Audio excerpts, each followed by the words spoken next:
सभी को मेरा नमस्कार। आपका अपना चैनल यूट्यूब चैनल एल के मीना पे सभी का स्वागत है। आज की वर्कशीट हमारी शिक्षा निदेशालय की तरफ से कार्यपत्र संख्या हमारी 29, विषय हमारा विज्ञान और ये कक्षा 7 की वर्कशीट है। यहाँ पे सभी बच्चे अपना नाम लिखें, यहाँ पे अपने कक्षा अध्यापक का नाम लिखेंगे। आज की तारीख हमारी 29/1/2021, दिन हमारा शुक्रवार का। तो प्यारे बच्चों, आज की वर्कशीट बेहद आसान रहने वाली है, तो सभी बच्चे वीडियो को अंत तक देखें और इसे अच्छे से समझने का प्रयास करें। तो अब तक हमने प्रकाश के बारे में जाना कि प्रकाश की जो ये पार्ट है, तो उसी से हम पढ़ते आ रहे हैं कि प्रकाश का परावर्तन क्या होता है, अपवर्तन क्या होता है, तो उसी के बारे में हम जानते आ रहे हैं। और दर्पणों के बारे में हमने देखा कि कैसे प्रकाश हमारी आँखों में जब प्रकाश पहुँचता है तो कैसे हमें वस्तुएं दिखाई देने लगती है। अब आगे प्रकाश गोलीय दर्पणों से, भाई दर्पणों से कैसे खेल खेलता है। जैसे आपने गाड़ी के शीशे देखे होंगे, आपने जो आप जब चेकअप कराने जाते हो दांतों का, तब भी आपने देखा होगा कि डॉक्टर हमारे गोल लेंस से हमारे दांतों को देख पाता है अच्छे से। उसमें भाई कैसे कैसे कहाँ गंदगी है कहाँ नहीं है, तो वो सब कैसे कैसे दर्पणों से देखता है, उन्हीं के बारे में हम जानेंगे।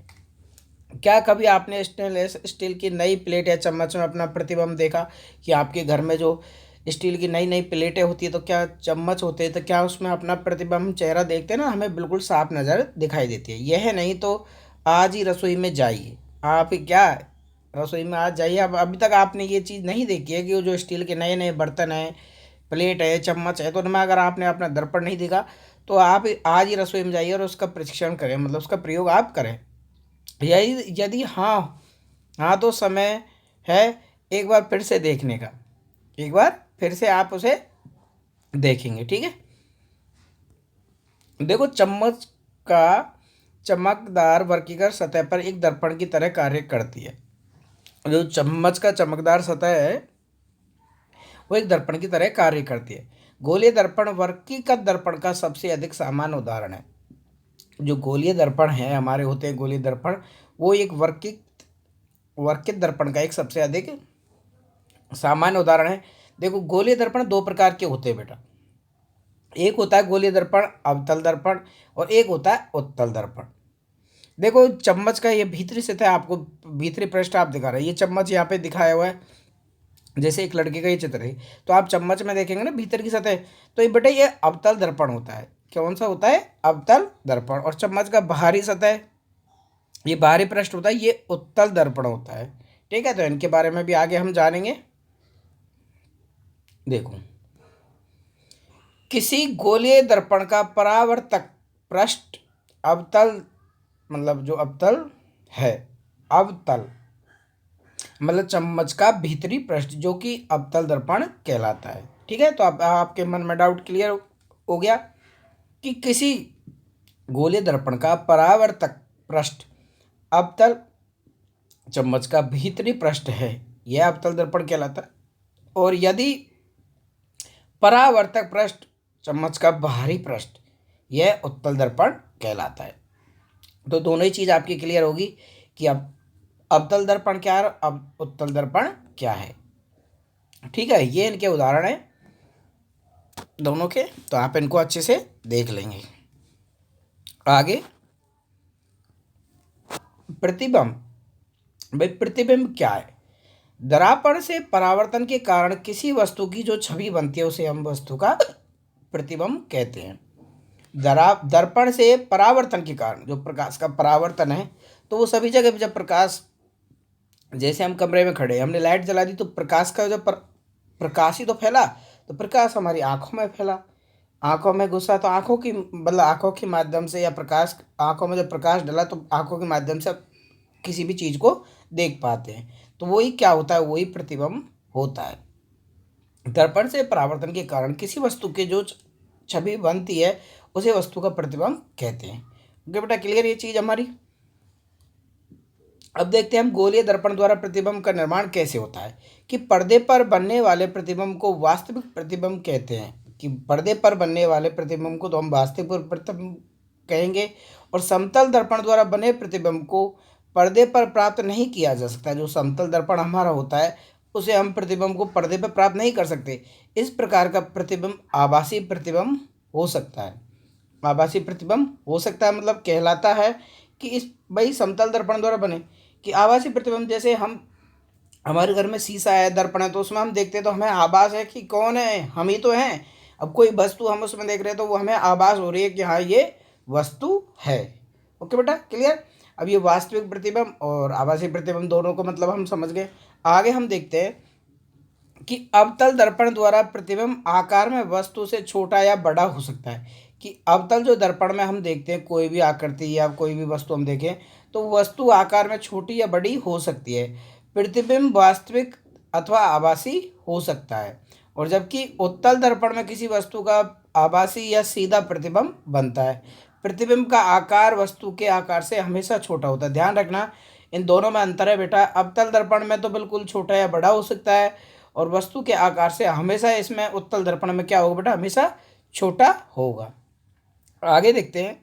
आगे इसमें कह रहे हैं गोलीय दर्पण के उपयोग के बारे में हमें बता रहा है कि अवतल दर्पण का उपयोग, भाई इनका उपयोग कहाँ किया जाता है, तो आप समझ जाएंगे कि दंत चिकित्सक जो दांत देखने वाले जो डॉक्टर होते हैं, दांतों का बड़ा प्रतिबिंब देखने के लिए इसका प्रयोग आप करते हैं। तो चित्र आप एक को देखेंगे, ऊपर वर्कशीट में यहाँ पे दे रखा है अच्छे से, ठीक है।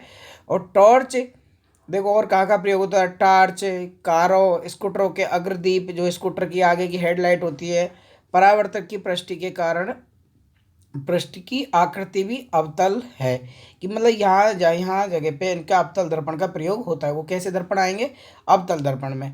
टॉर्च है, कारों है, स्कूटर है, और दंत चिकित्सक के डॉक्टरों को जब दांत देखने के, तो डॉक्टर का बड़ा, भाई हमारे छोटे छोटे दांत होते हैं वो एक जगह से ऐसे दिखाई नहीं देते, तो वहाँ पे एक ये दर्पण होता है, तो उसी के माध्यम से हर दांत को बड़े रूप में देख सकते हैं। उत्तल दर्पण का उपयोग गाड़ियों के पार्श्व दर्पण, साइड मिरर, पस के दर्पण के रूप में हम चित्र 2 में देखेंगे। अब आपको पता लग गया होगा जो गाड़ियों के जो शीशे होते हैं सभी गाड़ियों के, तो उनमें कौन सा दर्पण उपयोग करते हैं हम, उत्तल दर्पण का, कि पीछे की वस्तु को हम अच्छे से देख सके। तो देखो यहाँ पे उदाहरण दे रखे हैं ये रे। तो बेटा ये तो हमारा हो गया अवतल दर्पण। कौन सा बेटा, ये अवतल दर्पण, ठीक है। तो देखो इसमें ये दांत है, तो ये हमारे दांत छोटे छोटे हैं, तो इसमें लेंस के माध्यम से डॉक्टर देख रहा है तो ये दांत हमें बड़े बड़े दिखाई देने लगते हैं। और ये होता है बेटा हमारा उत्तल दर्पण। मतलब जितनी भी गाड़ियाँ उन सब में कैसा, ये जो साइड मिरर होता है, तो इसमें हम वस्तु को आसानी से देख सके, भाई कितनी दूर है, क्या कर रहा है पीछे से, तो वो सारी चीज़ एक्टिविटी हम दे सकते हैं। तो ये हमारे उत्तल दर्पण होते हैं। तो इनका आपको उपयोग बिल्कुल ध्यान में रखना है, ठीक है।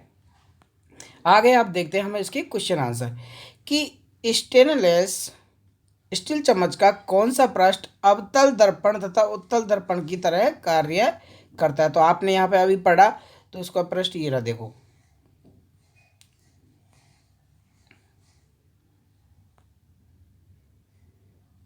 यहाँ पे आपने इसको पढ़ा अच्छे से। भाई किसी भी गोलीय दर्पण का परावर्तक पृष्ठ अवतल दर्पण है, मतलब चम्मच का भीतरी पृष्ठ। तो पहला आंसर आप ये लिखेंगे, और पहला आंसर ये दोनों आप पूरा इसमें लिख देंगे, ठीक है। कि यह पृष्ठ चम्मच का भीतरी पृष्ठ है जो कि अवतल दर्पण की कहलाता है। और यदि परावर्तक पृष्ठ उत्तल मतलब चम्मच का भारी पृष्ठ है, तो वो उत्तल दर्पण कहलाता है। ये हमारे पहले क्वेश्चन का आंसर हो जाएगा बेटा। दूसरा क्वेश्चन हम देखते हैं कि किसी उत्तल दर्पण द्वारा बने प्रतिबिंब की दो विशेषता लिखिए। आपको ये दो विशेषता बता रहा है कि भाई दो विशेषता हमको बतानी है। तो देखो इसके दो विशेषता हम यहाँ से लिखेंगे, ये रही, कि उत्तल दर्पण किसी वस्तु का आभासी और सीधा प्रतिबिंब बनता है, और प्रतिबिंब का आकार वस्तु के आकार से हमेशा छोटा होता है। तो ये दो विशेषता इसी में दी हुई हैं, तो इनको हम दोनों को लिख देंगे। ओके बेटा, क्लियर। तीसरा क्वेश्चन है हमारा, अवतल दर्पण के कोई दो उपयोग बताओ। कि अवतल दर्पण के कोई दो उपयोग हमें बताने, तो दो उपयोग हमने अभी पढ़े, तो उनको देखेंगे हम, ये रहे यहाँ पे तीसरा क्वेश्चन, ये रहा, इसको हम पूरे को लिख देंगे इस पे यहाँ पे, कि इसका तीसरा क्वेश्चन का ये आंसर है हमारा, कि अवतल दर्पण को पे एक दो दंत चिकित्सक दांतों को बड़ा देखने के रूप में करते हैं, और टॉर्च, कार और स्कूटर के अग्रदीप, हेडलाइट के परावर्तक की पृष्ठ की आकृति भी क्या है बेटा, अवतल है। तो ये तो हमारे तीसरे क्वेश्चन का आंसर हो जाएगा। और तीसरा क्वेश्चन होगा, ये हमारा दूसरा था बेटा, ठीक है, ये हमारे दूसरे क्वेश्चन का आंसर था। तो इस प्रकार बेटा आपकी वर्कशीट कंप्लीट होती है। तो सभी प्यारे बच्चे इसे अच्छे से अपनी कॉपी में करेंगे, विज्ञान की में और अपने टीचर से चेक करेंगे।